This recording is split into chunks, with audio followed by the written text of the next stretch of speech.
This episode of Real Engineering is brought to you by Brilliant, a problem-solving website that teaches you to think like an engineer. Okay, I didn't think I would need to make this video, but people are burning down valuable infrastructure out of fear for their health. I'm sure you have heard all the insane theories. 5G towers are weakening the immune system and causing the global pandemic. 5G is causing cancer. 5G is mind controlled by the lizard people. I don't think I will succeed in convincing many of the lunatics that believe these things, so I'm not going to try. But let's explore what 5G actually is, how it works, and some of its real problems. Today, we're going to learn some interesting things about data transmission science and learn how our ability to transfer data through the air has evolved over the past 4 decades. Hopefully, we can pull a few of the people on the fence over to the side where rational people live in the process. We have been using different wavelengths of electromagnetic radiation to transmit information for hundreds of years. In ancient Greece, they used signal fires to convey messages with visible light.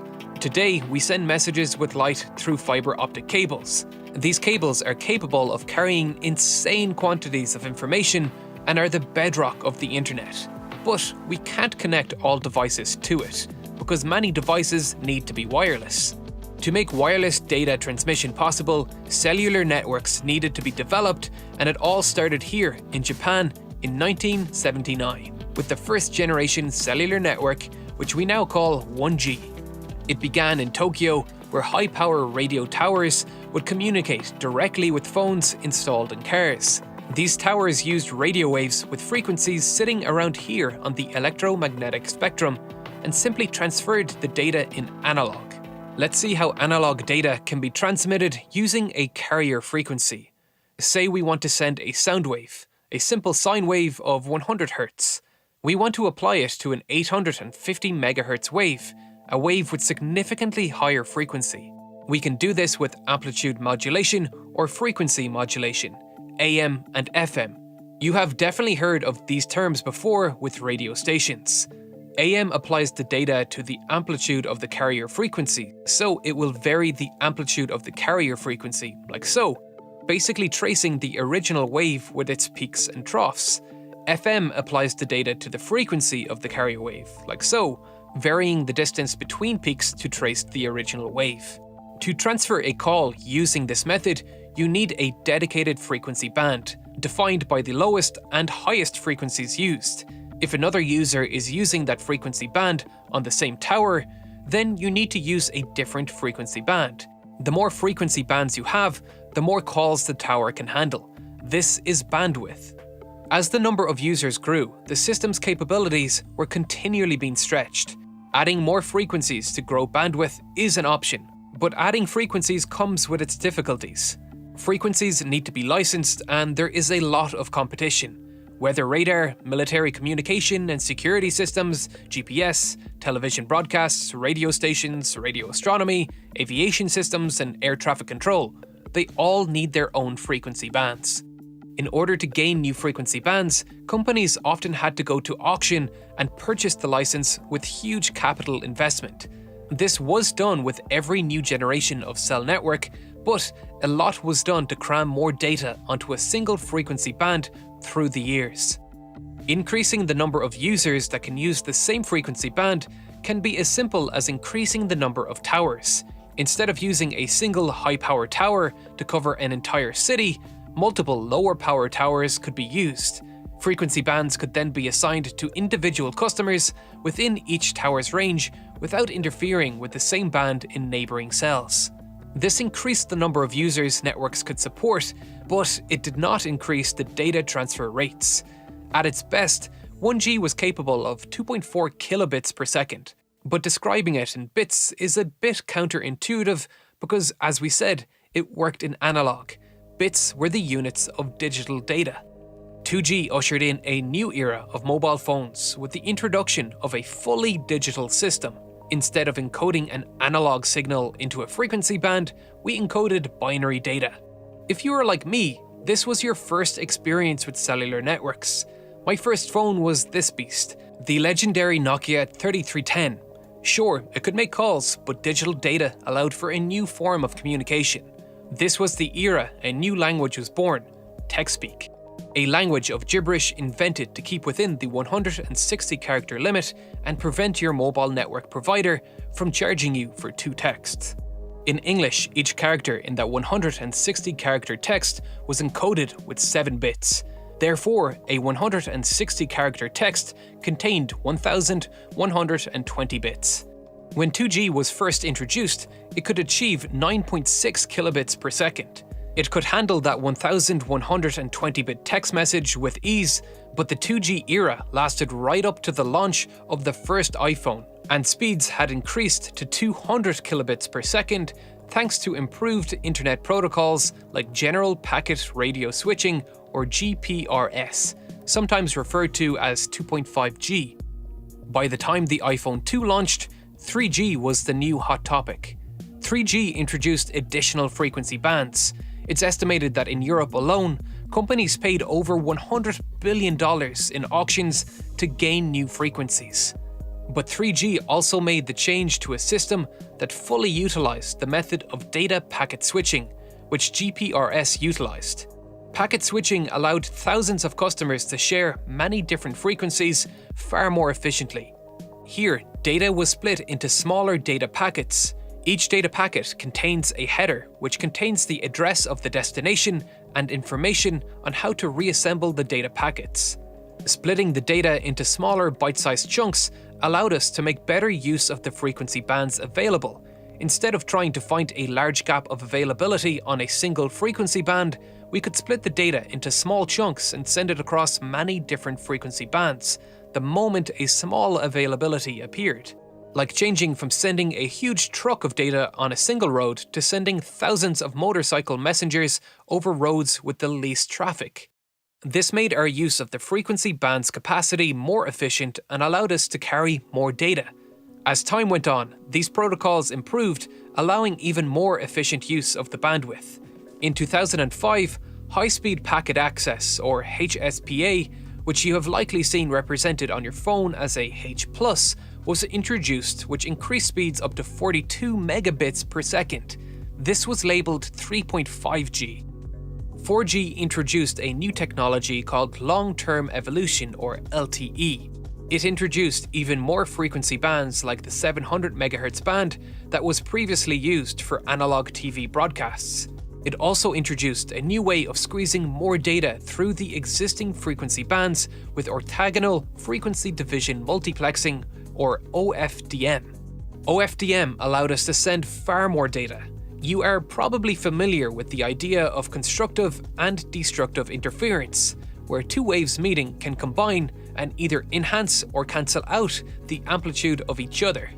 To prevent this, signals traditionally had to be separated out over time to prevent interference, but OFDM allowed the signals to be squeezed together and overlap, allowing the same amount of data to be sent over a shorter period of time.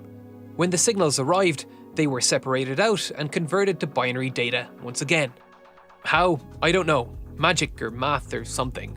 Honestly, the fact we can stream HD movies on our phone without a wired connection should seem like magic to the average person. It has gotten so advanced that we are now struggling to increase speeds without adding new frequencies, but there aren't a whole lot available. So, network providers are now reaching into the bargain bin and taking out frequencies nobody wants to use: high-frequency millimeter waves. Higher frequency waves have normally been shunned for these types of applications. Higher frequency waves just aren't as good at traveling. They get blocked by practically everything, including rain. Think of them like visible light. Unless you have a direct line of sight with a torch, you can't see it. To deal with this, network providers need to install huge numbers of transmitters. Studies have estimated that to bring 100 megabit per second download speeds to 72% population coverage and 1 gigabit per second speeds to 55% of the US population, about 13 million utility pole mounted 28 GHz base stations would be needed at a cost of $400 billion. Having this many base stations will help relieve congestion over a single frequency band, but 5G will also be using something called massive MIMO, or massive multiple input, multiple output.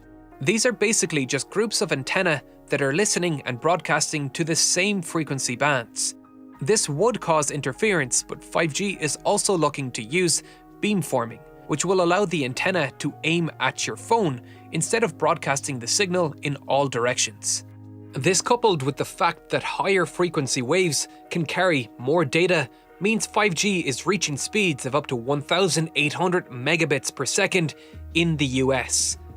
Higher frequencies can carry more information because we are encoding our information into the wave cycles.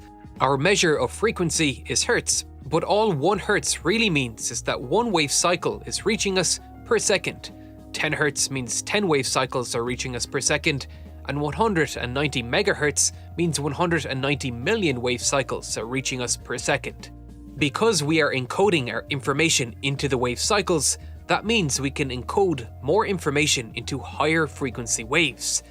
Up until now, we've been using frequencies between 700 MHz and 2500 MHz. So, 700 million wave cycles per second to 2500 million wave cycles per second.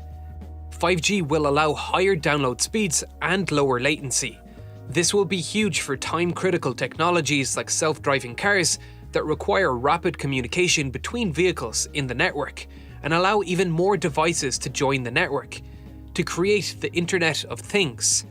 5G has a lot of potential, and no, it's not dangerous. The electromagnetic spectrum starts on the far left with gamma radiation, which has very high frequency and short wavelengths. Higher frequencies and shorter wavelengths equates to higher energy, and indeed, gamma radiation does cause cancer. Anything over here you need to worry about. But 5G is operating all the way over here towards the lower energy frequencies. Yes, past visible light, which last time I checked, no one is afraid of. Yes, like visible light and microwaves, it's possible to cause heating with high enough powered beams of these wavelengths. This is the only non-crackpot theory I can find on 5G that actually sits in the realm of plausibility. The military even used high-powered 95 GHz beams in their active denial system, which just made the people on the receiving end feel like someone just opened an oven door in front of their face, and it could burn people if exposed for long enough. It's uncomfortable and was intended to disperse crowds. This was essentially a focus beam of 95 GHz light, akin to a massive magnifying glass focusing light to burn a piece of paper. Because yes, just as visible light can be used to cause heating, so can these wavelengths when used in high enough power and intensity. As we said earlier, these frequencies are blocked by rain, and so they certainly can't penetrate your skin, and these transmitters simply don't have the power to cause heating that would be damaging. They are simply too low power, and there are plenty of studies that show that they are not harmful. If you are afraid of 5G in this way, you might as well be afraid of streetlights because they emit higher energy frequencies. Everyday technologies like this can seem like magic until you peel back the layers to their earliest iteration and see that they are just the product of many years of problem solving, with each successive generation adding more complexity. If you'd like to learn more about the whole electromagnetic spectrum, including which parts are dangerous and which aren't, you should check out Brilliant's course that unravels the physics of waves and light. Inside, you'll learn things like how light can exhibit both particle-like and wave-like behaviors, how much energy electromagnetic radiation can carry, and even how to measure the speed of light.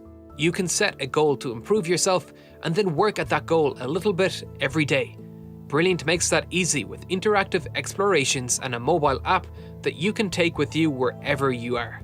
If you are naturally curious, want to build your problem-solving skills, or need to develop confidence in your analytical abilities, then get Brilliant Premium to learn something new every day. Brilliant's thought-provoking math, science, and computer science content helps guide you to mastery by taking complex concepts and breaking them up into bite-sized, understandable chunks. You'll start by having fun with interactive explorations, and over time, you'll be amazed with what you accomplish. As always, thanks for watching, and thank you to all my Patreon supporters. If you'd like to see more from me, the links to my Instagram, Twitter, Discord server, and Reddit are below.